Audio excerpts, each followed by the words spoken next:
Muy bien, lo prometido es deuda. Ya estamos en la 11.3, que es métodos de clase. Ya en la clase anterior vimos atributos de clase, entonces hoy toca ver métodos. A grandes rasgos, recuerden que un atributo es una variable como esta, pero cuando está definida en una clase, entonces se vuelve un atributo de la clase. Y un método de clase básicamente es una función, pero cuando está dentro de una clase, entonces es un método de la clase en la que se encuentra. Muy bien, vamos a borrar todo lo que yo había hecho en el programa pasado, incluyendo el pass, que les dejé ahí en un comentario que se me olvidó borrarlo. No pasa nada si lo dejamos, porque pues la instrucción pass no hace nada, pero bueno, se tenía que borrar. Entonces bueno, vamos a continuar con la clase perro. Seguimos trabajando ahorita con perros y le voy a dejar ese color blanco. Simplemente para que hagamos un resumen muy rápido, voy a crear un perro. En esta ocasión sí le voy a llamar perro1, que es un llamado a mi clase perro. Ya habíamos comprobado entonces que con el nombre de mi objeto seguido de un punto yo accedo a mis métodos y a mis atributos de clase. En este momento voy a comprobar que puedo acceder a color imprimiendo pues ese color que está aquí, blanco. Muy bien. Pero ahora voy a definir un método. Les repito, un método al final de cuentas es una función, nada más que dentro de una clase. Entonces voy a crear mi función que se va a llamar ladrar, que recibe como parámetro primero a self. Ya habíamos acordado que todas las funciones creadas bajo una clase, es decir, todos los métodos, deben llevar como primer parámetro a self. En la siguiente clase yo creo que es en la que explico por qué es necesario el self, por qué es recomendable. Y bueno, entonces lo dejamos para la próxima. Ahorita simplemente recuerden que hay que dejarlo indicado en todos los métodos de la clase. Ese es el primero, self. Pero también quiero que ladrar reciba un parámetro. El parámetro va a ser volumen. Ok, ahí está definido ya mi método, que es una función adentro de mi clase. Muy bien, ahorita simplemente lo que va a hacer mi función, es decir, mi método, ladrar, es imprimir lo siguiente. Este perro ladra y dejamos aquí un espacio. Vamos a ver un nuevo método, creo que no lo habíamos visto en el canal. En vez de poner aquí un string con porcentaje de s esperando un string, vamos a poner llaves. Y afuera de las comillas ponemos un punto format, que finalmente estamos viendo que es otra vez el formato punto. Esto quiere decir que format es un método, porque le vamos a poner paréntesis, es un método de la clase objeto. Hay una clase que se llama objeto, todo en Python se rige con objetos, entonces incluso los strings pertenecen a la clase objeto. Entonces este format forma parte de esa clase, por eso es que yo puedo acceder de esta manera. Format, y con format yo lo que le voy a pasar es volumen.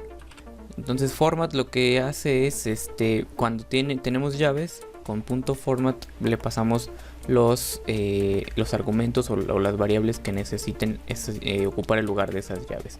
En este momento solamente es una, es volumen. Si hubiera más, pongo más llaves y con coma separo el format. Muy bien, vamos entonces ahora sí a crear, a hacer un llamado a mi método de clase, accediendo mediante, desde luego, mi objeto perro1 punto. Y yo puedo acceder, ya vieron que ya me aparece ahí una función, es decir, un método, que es ladrar. Muy bien, yo ya puedo llegar a él. Le voy a poner paréntesis, perdón. Igual que cuando vimos funciones, se sigue aplicando exactamente igual.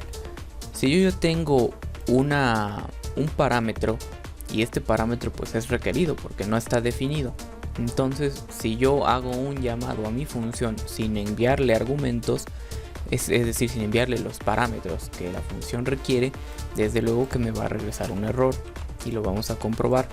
Aquí está, se está esperando un argumento posicional que es volumen y no se lo estamos enviando. Noten que está a la espera de uno solo, es decir, self no lo espera, self ya está definido, solo está a la espera de volumen y yo no se lo estoy enviando. Entonces bueno, ¿qué podemos hacer? Dos cosas. Si no queremos enviarle nada, pues entonces, como ya habíamos estudiado previamente en la clase anterior de funciones, pues entonces simplemente dejo definido volumen para que incluso si no le mando nada ya tiene un valor por defecto que va a ser ruidoso, por ejemplo. Entonces ya puedo hacer mi llamado y vemos que se ejecuta con este perro ladra ruidoso. Digo, no tiene mucho sentido en español, pero la idea es básicamente que que observen eso. Yo con mis llaves entonces ya permití enviarle volumen. Creé mi perro, pero yo no definí que fuera ruidoso, sino que por defecto ya es ruidoso. Pero bueno, ese no es el chiste, sino que más bien ahora le voy a enviar yo el volumen desde mi objeto. Vamos, entonces ya creé mi ladrar y le tengo que enviar un parámetro, el parámetro volumen. Entonces se lo voy a enviar aquí. En vez de ruidoso, ahora va a ser silencioso. De modo que cuando yo haga un llamado a mi método de clase, le voy a estar enviando silencioso en el único parámetro que está esperando. Si hubiera más parámetros, ya saben, podemos hacerlo por posición o por nombre. Simplemente aquí podríamos haber dicho volumen igual a silencioso. No pasa nada, ahorita nada más es 1, entonces vamos a dejarlo así. Vamos a correr nuevamente y vemos que este perro ladra silencioso. Muy bien, pues entonces con esto ya comprobamos que si ya aprendimos todo lo de funciones, simplemente hay que aplicarlo ahora adentro de las clases. Y es todo exactamente igual. Únicamente cambia pues la definición, que ya no se llaman funciones, sino que se llaman métodos porque están dentro de la clase. Muy bien, espero que le hayan entendido y sobre todo que les haya gustado. Si es así, déjenme un like y nos vemos hasta la próxima.